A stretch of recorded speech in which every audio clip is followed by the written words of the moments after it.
नमस्कार मित्रांनो, सांख्यिकी या व्हिडिओ विषयामध्ये आपले स्वागत आहे।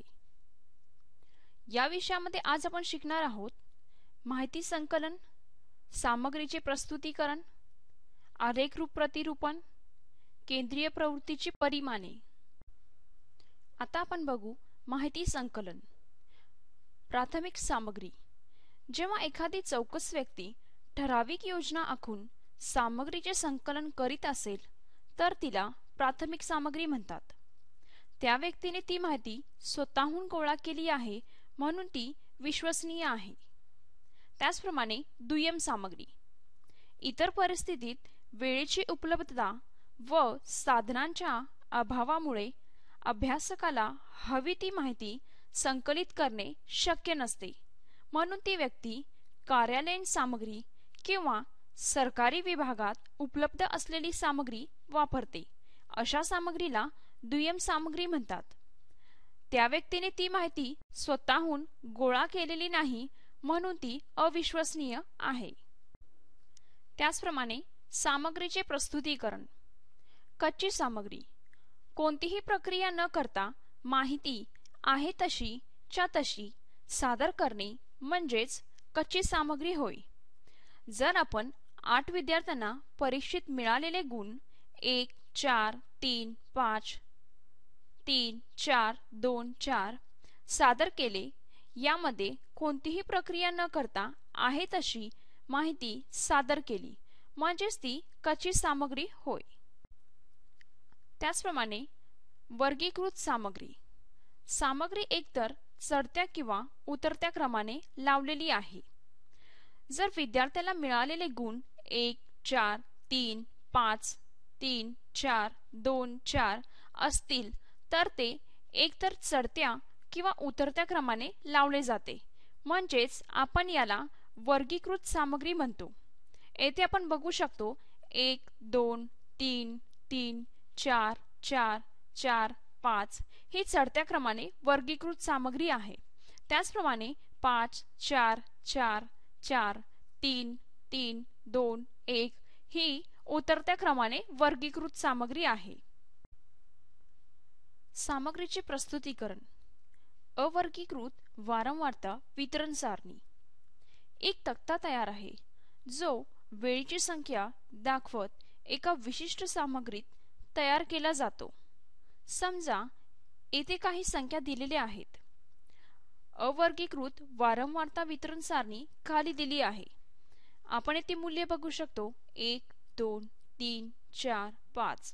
त्याचप्रमाणे वारंवारता ही ते दिलेले आहेत 3 2 3 5 1। त्याचप्रमाणे सामग्रीचे प्रस्तुतीकरण। वारंवारता वितरण सारणी। जेव्हा सामग्रीतील प्राप्तांकाची संख्या जास्त असते तेव्हा ती सामग्री समजणे कठीण होते। अशा वेळी जर त्या सामग्रीचे गट पाडले तर ती सामग्री समजते। समजा सामग्री आहे, येथे खालील काही संख्या दिल्या आहेत। आपण इथे वर्ग आणि वारंवारता बघू। वर्ग आहे 0 ते 3 4 ते 7 8 ते 11 12 ते 15 आणि 16 ते 19। त्याचप्रमाणे वारंवारता निघाली आहे 3, म्हणजेच 0 ते 3 यामध्ये कोणकोणत्या संख्या आहेत 3 7 12 7 9। आता आपण बघू आलेखरूप प्रतिरूपण। स्तंभाकृती। अवर्गीकृत किंवा निर्णयात्मक माहितीचे प्रतिनिधित्व करणे। पट्टीचा वर्ग महत्त्वाचा नाही। प्रत्येक स्तंभ आकृतीतील पट्टीची उंची ही त्यांच्या संबंधित असलेल्या संख्येच्या श्रेणीवर अवलंबून आहे। खालील दिलेल्या स्तंभाकृतीमध्ये लोकप्रिय असलेली विविध फळे दर्शविलेली आहेत। लक्षात ठेवा, येथे अनुक्रम महत्त्वाचा नाही। आपण येथे बघू शकतो सफरचंद, आंबा, केळी, द्राक्षे येथे दर्शविलेले आहेत। आता आपण बघू आयतालेख। ज्या मूल्याची माहिती ही सातत्याने पसरलेली असते त्याचे वर्णन करणे। त्याचप्रमाणे आयतालेखाच्या पट्टीमध्ये वर्ग आणि त्यांचे क्रम दर्शविले जातात। वर्ग हे पायाच्या रूपात असून संबंधित वारंवारता उंचीच्या स्वरूपात असतात. येथे आपण आकृतीत बघू शकतो 1 2 3 4 5 6 7 येथे दिलेले आहे. आता आपण येथे बघू वारंवारता बहुभुज.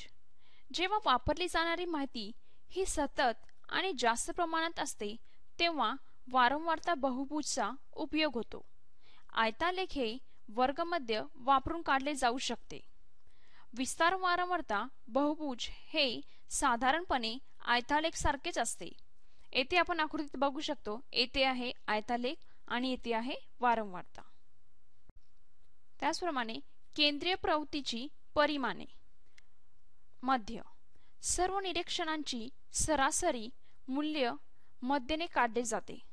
मध्य म्हणजे सर्व प्राप्तांकांची बेरीज भागिले प्राप्तांकाची संख्या होय. समजा 2 4 3 5 3 4 2 4 ही सामग्री आहे. या सर्वांची बेरीज 27 आहे. संख्याचे मूल्य 8.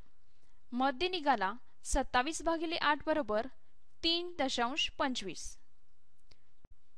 त्याचप्रमाणे मध्यक सामग्रीमधील मूल्य हे 2 भागांमध्ये विभाजित होते जेव्हा ते चढत्या किंवा उतरत्या क्रमात असतात. हे एकतर मध्यक मूल्य किंवा मध्य या दोन्ही मूल्यांच्या मध्ये असते. समजा 1 4 3 5 3 4 2 4 ही सामग्री आहे. चढत्या क्रमाने वर्ग 1 2 3 3 4 4 4 5. मध्यम वर्ग मूल्य 3 आणि 4 आहे.